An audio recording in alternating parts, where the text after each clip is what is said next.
Generally satisfied o kapwa masaya sina Senators Erwin Tulfo at Vicente Tito Sotto III sa mga inihayag ni Pangulong Ferdinand Marcos Jr. sa kanyang ika-4 na State of the Nation Address o SONA.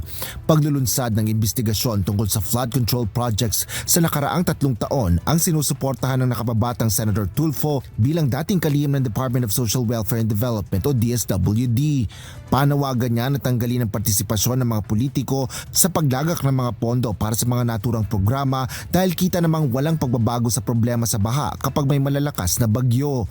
Habang si Senador Tito Sotto sang-ayon sa mahigpit na babala laban sa korupsyon sa flood control ng Department of Public Works and Highways o DPWH at iba pang proyekto. Partikular niya ito sa bahagi ng pangangalaga sa National Expenditure Program o NEP na panukalang budget ng Pangulo sa Kongreso kaya humandaan niya mga mahilig sa insertion.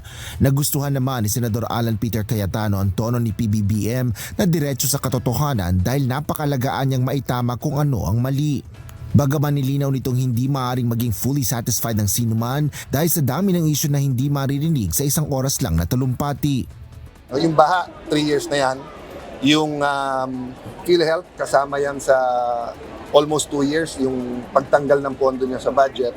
Then of course, yung galit niya ng tao sa nangyari sa budget next year. So let's see kung ano yung susunod na kabanata. But at least in so far as hitting a home run sa Congress at saka sa Malacanang, so I think strong naman yung sinabi niya na he'd rather have a reenacted budget. So let's see.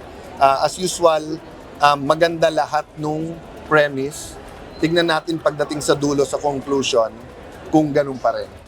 Isa rin sa mga natuwa sa SONA ay si Senador JV Ejercito, partikular na sa mga serbisyo at benepisyo na nabanggit ng Pangulo na anyay nasa Universal Healthcare Law na siya ang pangunahing may akda.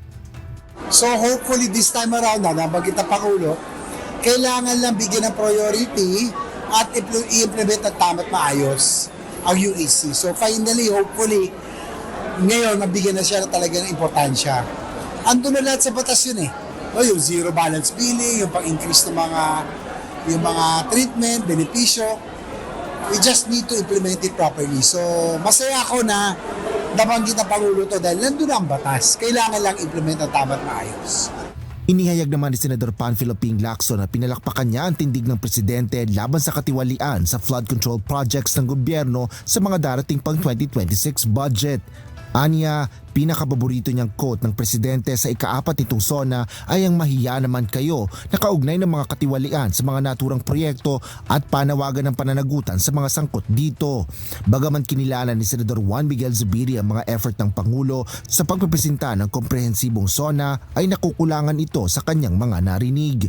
Labis na nakadidismayaan niya ang kawalan ng pagbabanggit sa 100 peso minimum wage increase o ang paglaganap ng banta ng online gambling na ilan sa mga direktang nakaapekto sa pang-araw-araw na pamumuhay ng mga Pilipino.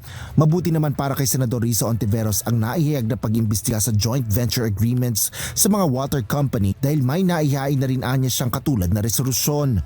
Gayunman, nakulangan pa rin ng senadora sa mga nabanggit ng Pangulo sa kanyang ika-4 na SONA. Sana po halimbawa mas konkreto mga plano ng administrasyon nila, paano ibaba ang presyo ng pagkain, pati po presyo ng kuryente at sa kalangis. Buti na lang nabanggit nila yung paano pagandahin ang serbisyo sa tubig. Hindi baha, pero yung tubig sa mga tahanan natin. Asher Cadapan Jr., UNTV News and Rescue. Diyos ang aming sandigan, serbisyo publiko ang aming pinahalagahan.